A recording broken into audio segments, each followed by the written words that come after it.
जय हिंद दोस्तों, मैं जितेंद्र कुमार आप सबों का एक बार फिर से अपने YouTube चैनल एकलव्य ज्ञान वाटिका पर स्वागत करता हूं। चलिए आज हम लोग देखेंगे ये मानव जनन के बारे में। मानव जनन 12वीं का जो बायोलॉजी है NCERT का, उसका चैप्टर नंबर 3 है मानव जनन, जिसे अंग्रेजी में कहते हैं ह्यूमन रिप्रोडक्शन। इस चैप्टर को शुरू करने से पहले हमें कुछ जानकारी लेना होगा कि आखिर ये चैप्टर क्यों ज़रूरी है। आखिर NCERT ने 12वीं के बच्चों को मानव जनन के बारे में क्यों पढ़ाना चाह रही है। तो देखिए, ऐसा है कि मानव जनन से संबंधित जो बेसिक बातें हैं वे सबों को जानना बहुत ज़रूरी होता है, क्योंकि ये हमारे ज़िंदगी से सीधा जुड़ा हुआ है।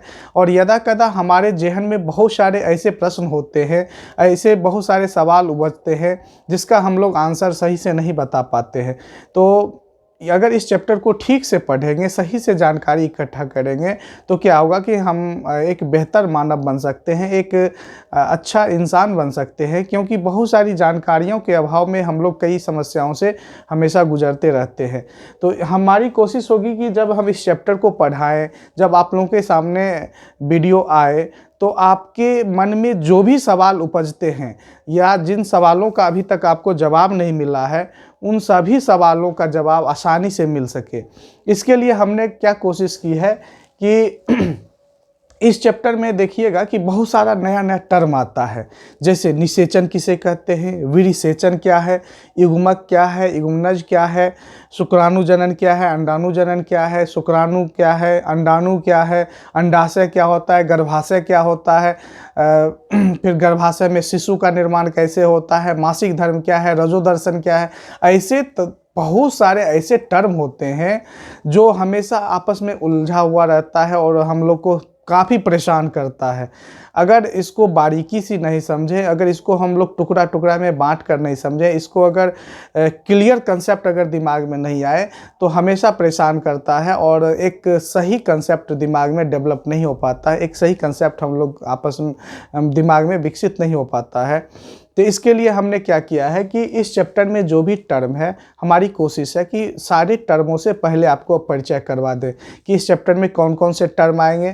तो ऐसे क्या होगा कि जो टर्मिनोलॉजी है, जो शब्दावली है, अगर उसको हम पहले से सीख चुके रहेंगे, तो फिर जब इस चैप्टर की जो मूल कंसेप्ट है, जो मेन फंडामेंटल जो टॉपिक है, जैसे मानव प्रजनन तंत्र में जैसे ह्यूमन रिप्रोडक्शन सिस्टम है, फीमेल रिप्रोडक्शन सिस्टम है, मेल रिप्रोडक्शन सिस्टम है, स्पर्म के बारे में पढ़ना है, टेस्टिस का TS पढ़ना है, ओवरी का TS पढ़ना है, या यूटेरस के बारे में पढ़ना है। तो ये सब जब पढ़ेंगे तो उसमें बार बार ये टर्म आएगा, तो हमें परेशान नहीं करेगा, ये कुछ नया नहीं लगेगा।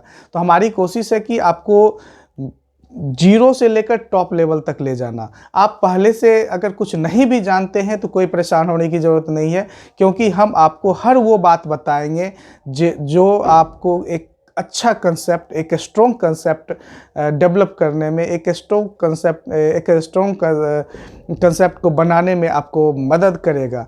तो हमारी कोशिश होगी कि हर एक बात को बारीकी से बताएं, टुकड़े टुकड़े में बांट कर बताएं, उसको एकदम क्लियर कट कंसेप्ट आपके दिमाग में हो। इसके लिए हम बहुत अच्छे से समझाएंगे। और फिर भी अगर आप लोग को कहीं भी समझ में नहीं आएगा तो आप कमेंट सेक्शन में ज़रूर लिखिएगा, ताकि हमें पता चले कि आपको कहाँ कहाँ परेशानी हो रही है। तो देखिए, सबसे पहले इस चैप्टर को शुरू करने से पहले ये देखना, हमको दिमाग में रखना है कि यहाँ पे हम जो भी अध्ययन करेंगे वो मानव प्रजनन का करेंगे, मानव जनन के बारे में, ह्यूमन को एक केंद्र बिंदु में रख कर करेंगे। चूँकि जो सिलेबस है वो मानव जनन पर आधारित है, तो इसलिए जो भी बातें करेंगे वो मानव से संबंधित होगा। क्योंकि दुनिया में तो, इस संसार में तो लाखों करोड़ों जीव जंतु हैं, और जो भी सजीव हैं वो प्रजनन करते हैं, वो अपनी जनसंख्या को बढ़ाते हैं।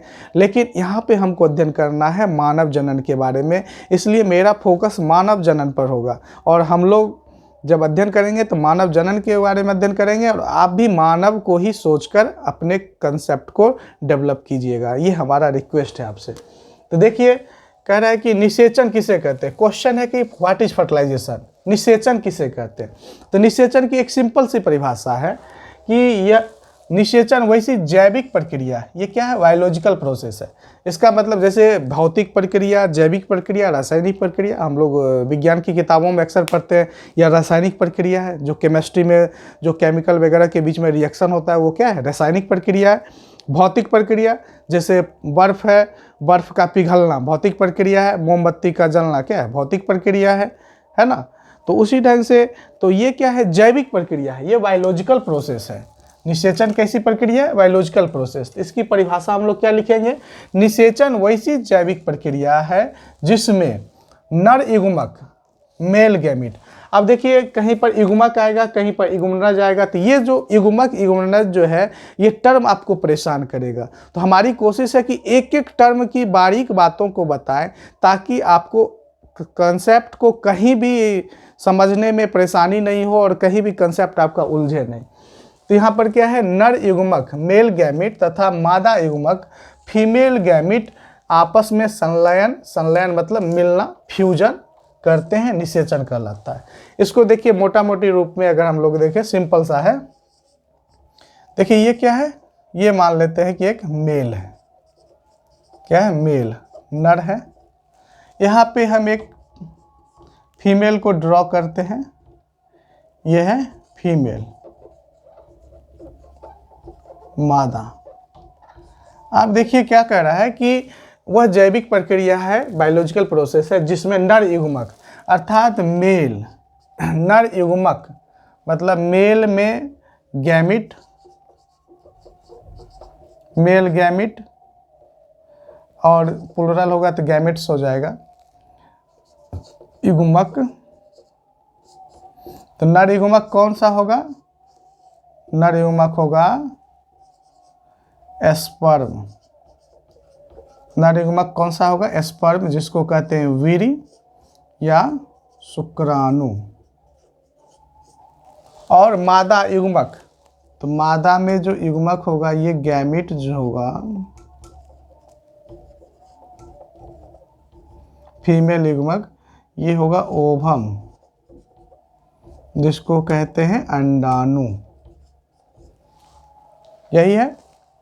देखिए तो निषेचन वैसी जैविक प्रक्रिया जिसमें नर युग्मक, नर युग्मक कौन है, स्पर्म, जो पुरुष में निकलता है बाहर और यही बच्चा के निर्माण के लिए रिस्पॉन्सिबल होता है, और फीमेल में ओवम रिस्पॉन्सिबल है, ओवम जिम्मेदार है, अंडाणु जिम्मेदार है।